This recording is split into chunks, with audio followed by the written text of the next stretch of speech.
Hello guys, welcome back to my channel. আজ করবো একটু চিকেন কষা, অল্প চিকেন, কারণ আমরা আজ একটু রাত্রেবেলা বিয়ে বাড়িতে যাবো, বউ ভাত। তো সে যাই হোক, চলো শুরু করি।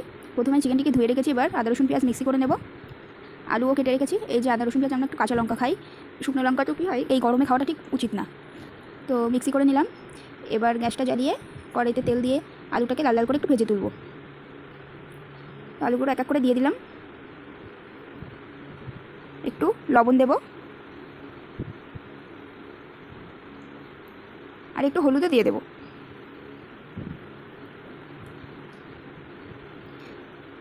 আর পাশে আমি একটু জিরে আর শুকনো লঙ্কা ফোড়নে দেবো। ভালো করে আলুটিকে ভেজে নিতে হবে। দেখো অনেকটাই কিন্তু ভাজা হয়ে গেছে। তো মশলাটা আমি এবার অ্যাড করবো কষানোর জন্য। তো দিয়ে দিলাম।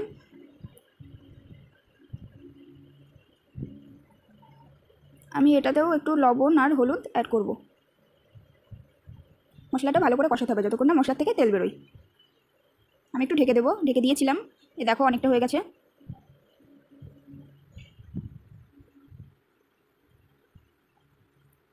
আবারও ঢেকে দিলাম। মাংস যতই মানে ঢেকে ঢেকে রান্না করলে কি হয়, সফট হয় আর টেস্টটা ভেতরেই থাকে। এবার চিকেনটিকে অ্যাড করলাম। চিকেনটা ভালো করে একটু কষিয়ে নেব। মাংস কষানোর কাছেই মানে রান্নাটা হয়ে যায়। তো দেখো কষিয়ে নিচ্ছি। আবারও ঢেকে দিলাম। তো এই দেখো কষা কিন্তু হয়েই গেছে। কষা মাংস খেতে কে কে ভালোবাসো? আমি কিন্তু খুব ভালোবাসি, আমার অলরেডি একটা খাওয়া হয়ে গেছে।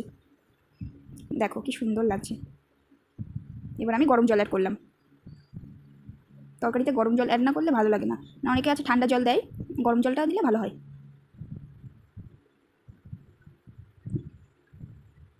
আবারও ঢেকে দিলাম। তো এই যে দেখো চিকেন কমপ্লিট। নামানোর আগে একটু গরম মশলা অ্যাড করব। গরম মশলাটা দিয়ে আমি আবারও ঢেকে দেবো কিছুক্ষণ, মানে 2 মিনিটের জন্য। এরপর আমি নামিয়ে নেব। দেখো আমার চিকেন কষা কমপ্লিট। জানিও কেমন হয়েছে। তো ভিডিওটা ভালো লাগলে একটা লাইক কমেন্ট শেয়ার করে দিও। সবাই ভালো থেকো, সুস্থ থাকো, নতুন চ্যানেলটিকে সাবস্ক্রাইব করে দিও। টাটা।